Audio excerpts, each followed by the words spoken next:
We're going to start with antibiotics, and so this is usually what I tell people. You just got to know this stuff. You just really do have to know it. And so here's what I want to do. In the next 43 minutes, I want to be able to give you everything you need to know to be a savvy prescriber of antibiotics, because it seems like every year that goes by, you got to be smarter and smarter with regard to prescribing antibiotics, because the bugs are getting smarter and smarter. So here's what we're going to do in the next 43 minutes. I want to make sure that you know the difference between gram-positive and gram-negative bugs. And this is what I usually tell people. You got to know them. And it's so simple to know the difference. I'll leave it at that. You got to know the difference between gram-positive and gram-negative. When I tell you what it is, it's so easy you'll never forget it.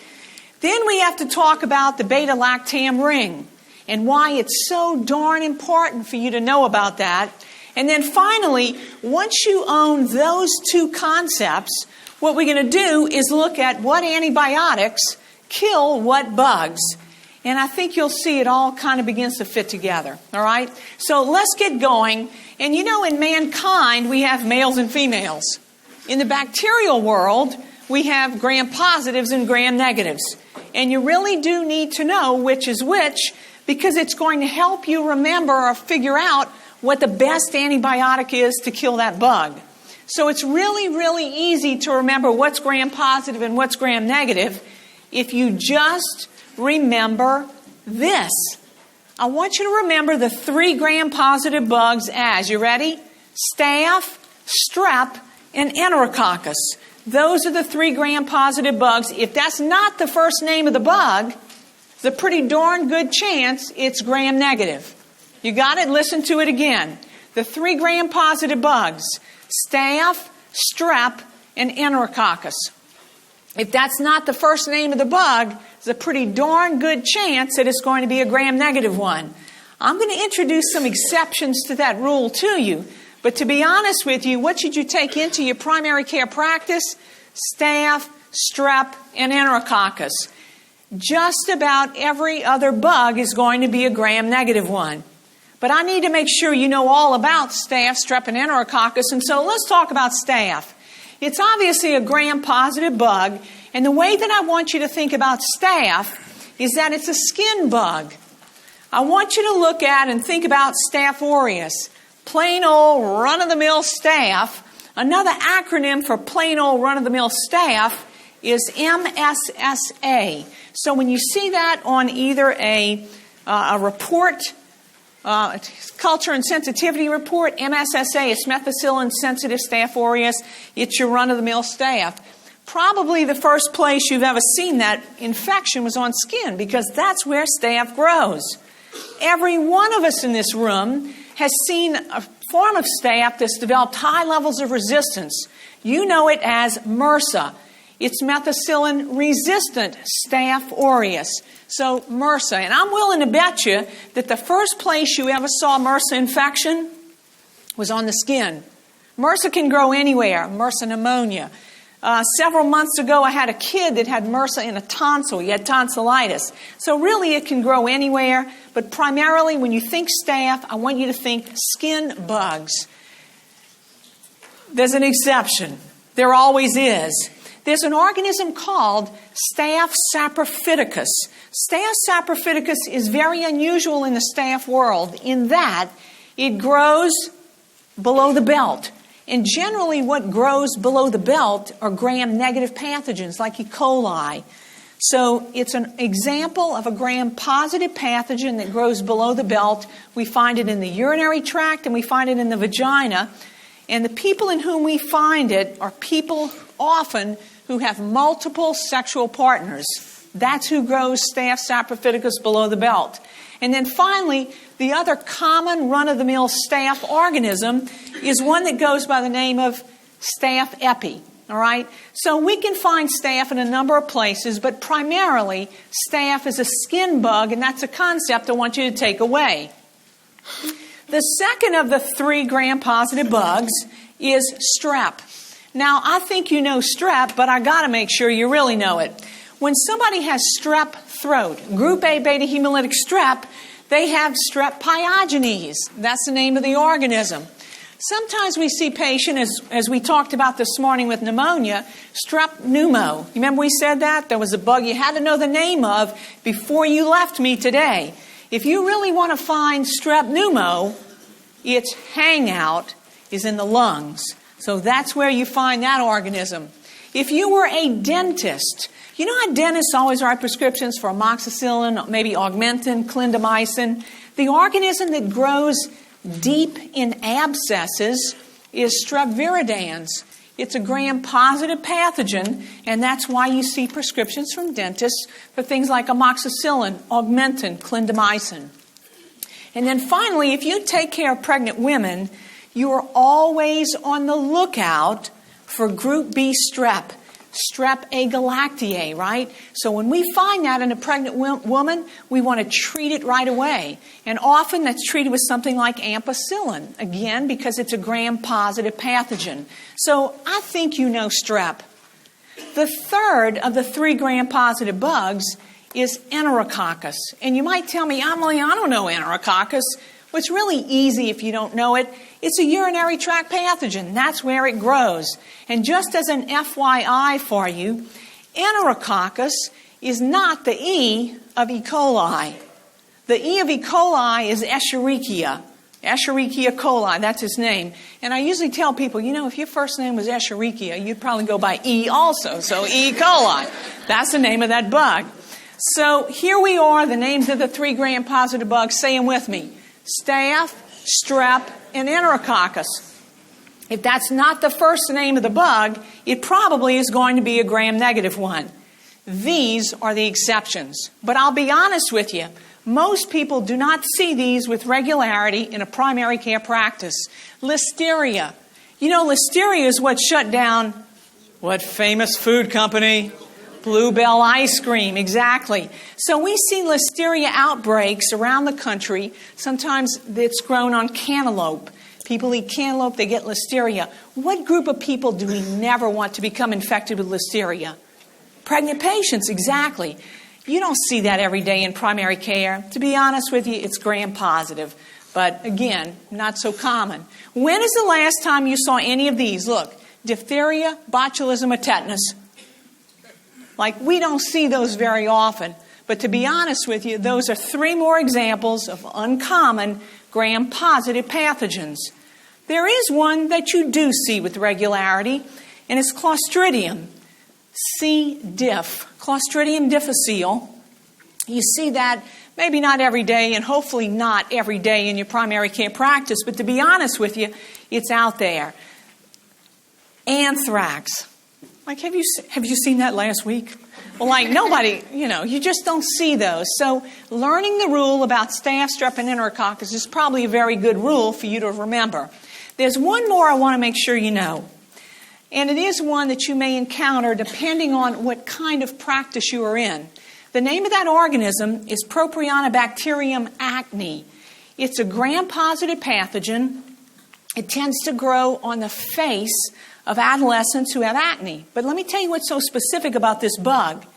It's the organism that imparts inflammation. You know how some kids come in to see you and they have red, angry-looking acne? When you see that red, angry-looking acne, you can almost pinpoint it that the organism producing that inflammatory response is Propionibacterium acne.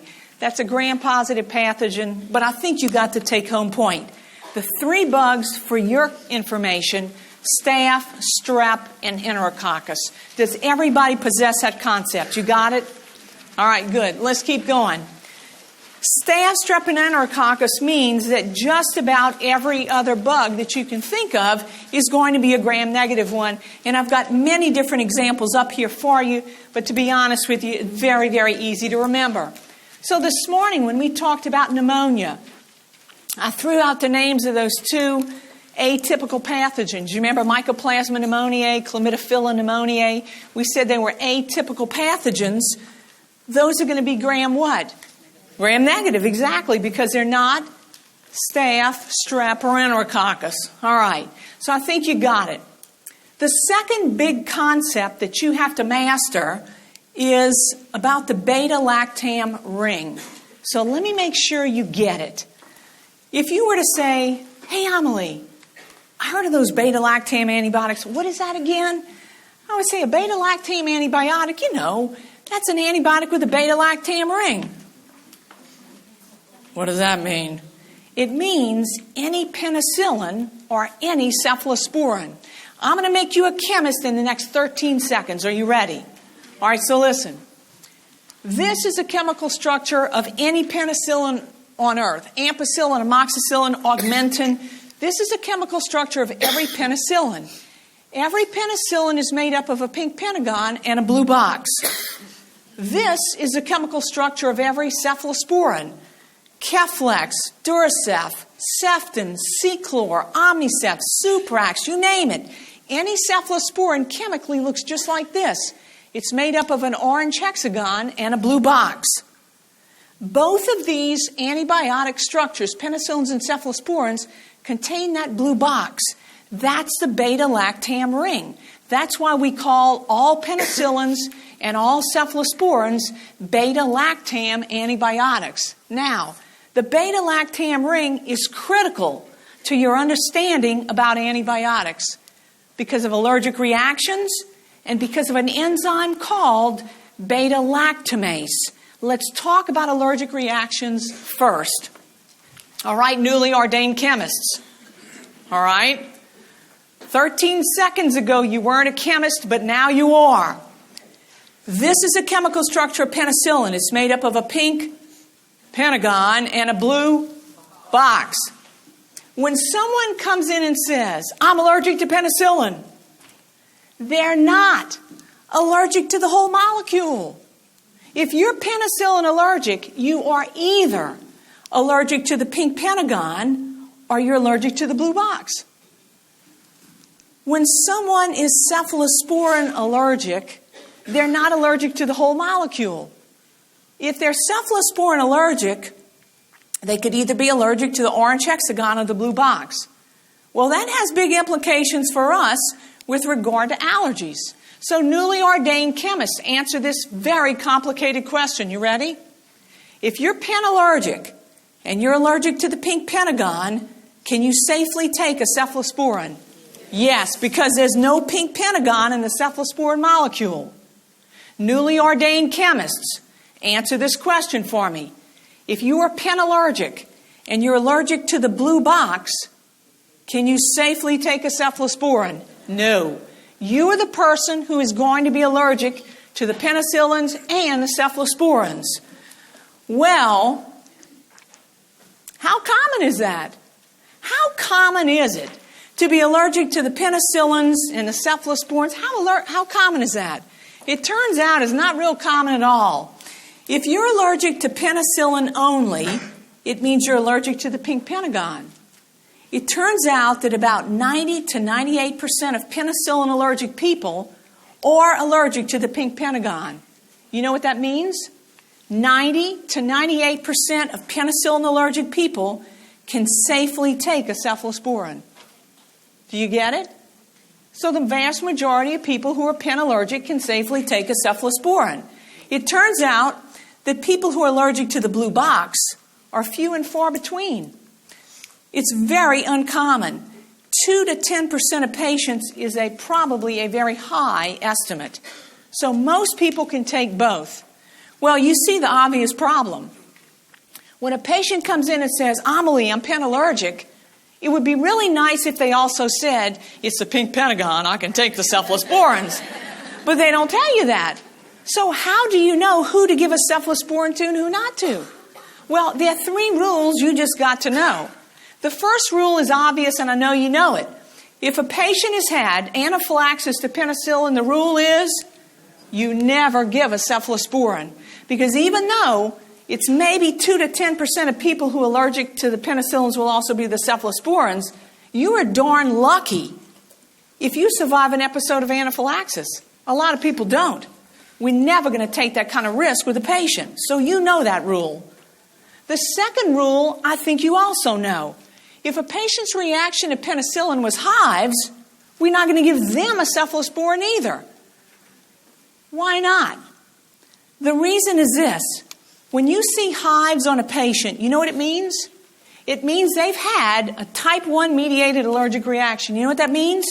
It's IgE mediated. For your information as a prescriber, it means that's for real. That's a real allergic reaction.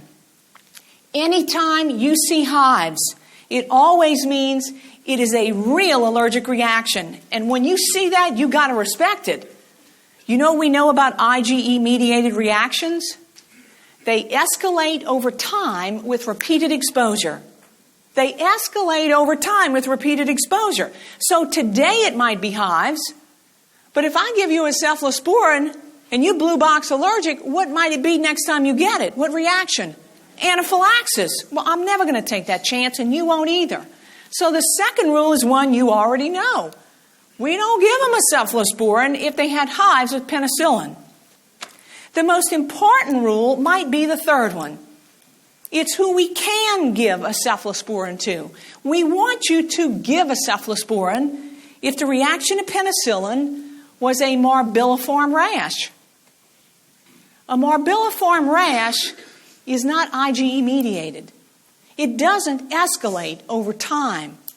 A common example of a morbilliform rash is one that's a famous exam question. And it's one you try to avoid every day when an adolescent comes in with a sore throat. You know that if an adolescent comes in with mono, there's a drug class you always avoid in them. What is it? Penicillin. Why? Because we don't want them to develop that famous ampicillin rash. Would we give the adolescent a cephalosporin? Absolutely. So why do they get their reaction? It's kind of bizarre. But when patients have a viral infection and they're given an antibiotic, they sometimes develop this famous morbilliform rash. And maybe one of the most common examples is mono and penicillin. But there's another famous example you need to know about. It happens in a patient who gets a sulfa drug who has another famous viral infection on board. What's the name of that famous viral infection? HIV. And in fact, that's often the reason you get an HIV test on a patient who's had a reaction to a sulfa drug. Consequently, I want you to appreciate that fact that when patients have viral infections on board and they get an antibiotic, they often have this type 4 allergic reaction. It's not IgE mediated, but it produces a morbilliform rash. When that's the reaction, it's considered safe to give them a cephalosporin. All right? So let's look. Look at the difference between a morbilliform rash and hives. You know what hives look like. Hives look like this. They're raised in red and they're highly pruritic.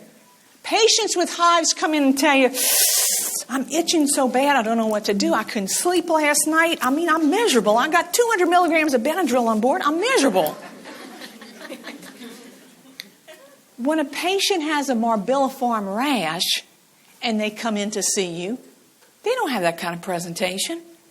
When they come in with a morbilliform rash, they say, look at my rash. And you look at it and you ask, does it itch? Yeah, you know when I got out of the shower this morning, yeah, it itched. That's not hives, all right?